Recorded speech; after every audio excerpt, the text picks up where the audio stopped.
Is the Robovan the one other thing that Tesla mentioned would be involved at the Giga Semi high volume factory? The January 4th, 2025 drone video shows the outline of the main entrance taking shape. And a viewer,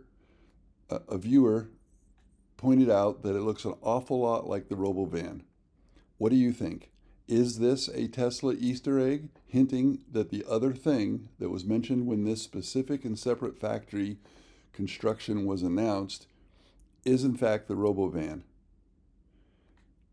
Could be wild, but we know Tesla has little hidden Easter eggs often, and it seems awfully strange that entrance, the new entrance to the Tesla Gigafactory, high volume semi factory, looks an awful lot like the outline of a Robovan. What do you think? Wild speculation or another case of Tesla having fun? Let me know what you think. By the way, I want to point out that